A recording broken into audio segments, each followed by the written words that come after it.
భారత్ దళాలు మా దేశంలో ఉండొద్దు అంటూ బెదిరింపులు, మోడీ ఒక జోకర్ అంటూ వెక్కిరింపులు. కానీ అసలు భారత్ దెబ్బ కొడితే ఎలా ఉంటుందో తెలిసొచ్చింది. దిమ్మ తిరిగి దారికి వచ్చారు. ఇదంతా కేవలం 9 నెలలలోనే జరిగింది. ఇదంతా మాల్దీవుల గురించి. ముందుగా పర్యాటకాన్ని టార్గెట్ చేసి ఆర్థికంగా దెబ్బతీసిన భారత్ ఆపై ఆ దేశ అధ్యక్షుడి మెడలు కూడా వంచింది.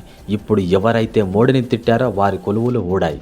మొయిజ్జు మహారజ్జా మాల్దీవులకు నిరుడు నవంబర్లో అధ్యక్షుడు అయ్యారు మొహమ్మద్ మొయిజ్జా.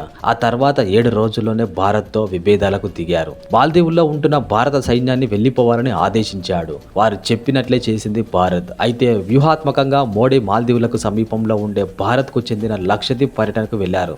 అక్కడ కుర్చీ వేసుకొని కూర్చొని లక్షద్వీప్ ను టూర్ చేయాలంటే ప్రజలకు పిలుపునిచ్చారు. అలా విషయం చేరవేశారు. అసలు సంగతి ఏమిటంటే భారతీయులు మాల్దీవ్స్ కంటే లక్షద్వీప్ను ఎంచుకోవాలని చెప్పడం. దీనికి భారత్లోని వివిధ రంగాల ప్రముఖుల నుంచి అద్భుత స్పందన వచ్చింది. చాలా మంది పర్యాటకులు మాల్దీవ్ టూర్స్ క్యాన్సిల్ చేసుకున్నారు. దీనిపై కడుపు మండిన 3 మాల్దీవ్స్ మంత్రులు మోడీని దూషించారు. తాజాగా వీరిలో 2 రాజీనామా చేశారు. చైనా మాయలో పడి భారత్ తో పెట్టుకున్న మొయిజ్జుకు అసలు విషయం అర్థమైంది. ఇప్పుడు మన దేశంతో సంబంధాలు పునరుద్ధరణకు చర్యలు చేపట్టారు. త్వరలో ఆయన ఢిల్లీ వస్తున్నారు. ప్రకటన మంగళవారం బయటకు రావడానికి ముందే మాల్దీవ్స్ మంత్రుల రాజీనామాలు చోటు చేసుకుంది. వాస్తవానికి మొయిజ్జా జూన్లో జరిగిన మోదీ ప్రమాణ స్వీకారానికి వచ్చారు. దీంతో తన ధోరణి మారిందని చెప్పారు. భారత విదేశాంగ మంత్రి జైశంకర్ ఇటీవల మాల్దీవుల రాజధాని మాలేలో పర్యటించారు. అప్పుడు భారత్ అందిస్తున్న అభివృద్ధి సహాయానికి మొయిజ్జు ధన్యవాదాలు తెలిపాడు. మోడీ లక్షద్వీప్ పర్యటనపై మాల్దీవుల మంత్రులు మల్షా షరీఫ్, మారియం సిహునా మరో మంత్రి నోటికొచ్చినట్లు మాట్లాడారు. భారత్ విదేశాంగ శాఖ